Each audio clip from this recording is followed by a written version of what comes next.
গাঠি কচু আর আলু আমি একসঙ্গে ভেজে নিচ্ছি।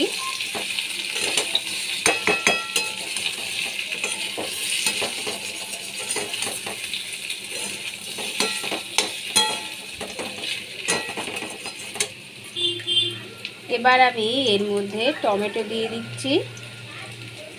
টমেটো দিয়ে দিলাম। টমেটো দিয়েও আমি একসঙ্গে নাড়াচাড়া করে নিচ্ছি। এখানে আমি চিংড়ি মাছ ভেজে রেখেছি।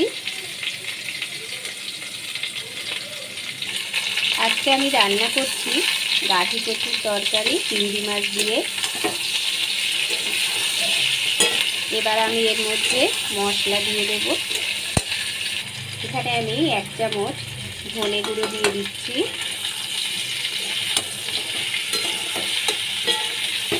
ধনে গুঁড়ো দিয়ে আমি ভালো করে নাড়াচাড়া করে নিলাম।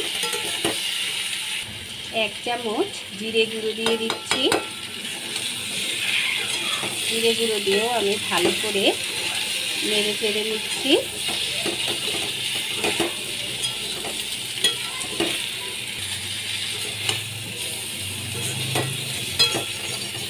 গাঠি কচু আর আলুগুলো ভাজা হয়ে গেছে, ভাজা ভাজা হয়ে গেছে।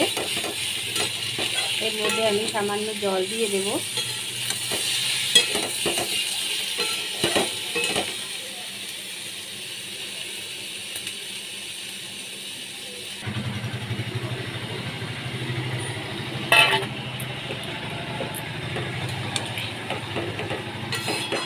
জল দিয়েও আমি কিছুক্ষণ নাড়িয়ে নেব।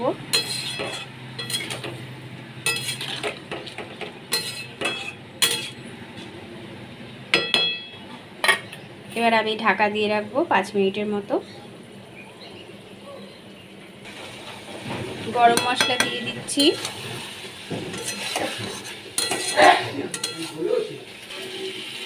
চিংড়ি মাছ দিয়ে দিচ্ছি। ভেজে রাখা চিংড়ি মাছগুলো আমি দিয়ে দিলাম। চিংড়ি মাছ দিয়ে আমি ভালো করে কষিয়ে নিচ্ছি। গাঠি কচুগুলো একদম সেদ্ধ হয়ে গেছে।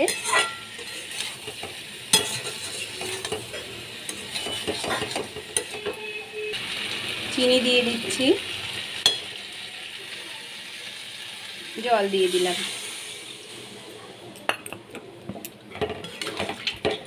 পরিমাণ মতো আমি এখানে জল দিয়ে দিচ্ছি। জল দিয়ে দিয়েছি।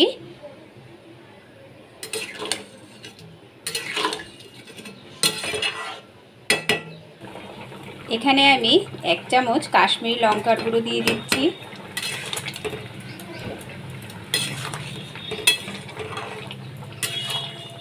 কাশ্মীরি লঙ্কার গুঁড়ো দিয়ে দিলাম। রেসিপিটি একদম কমপ্লিট হয়ে গেছে।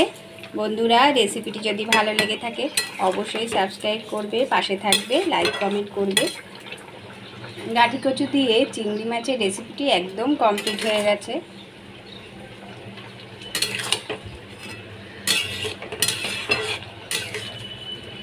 একটা লঙ্কা দিয়ে দিলাম।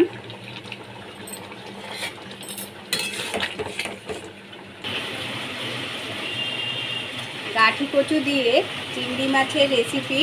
বন্ধুরা, রেসিপিটি যদি ভালো লেগে থাকে অবশ্যই সাবস্ক্রাইব করে দেবে, পাশে থাকবে, লাইক কমেন্ট করবে।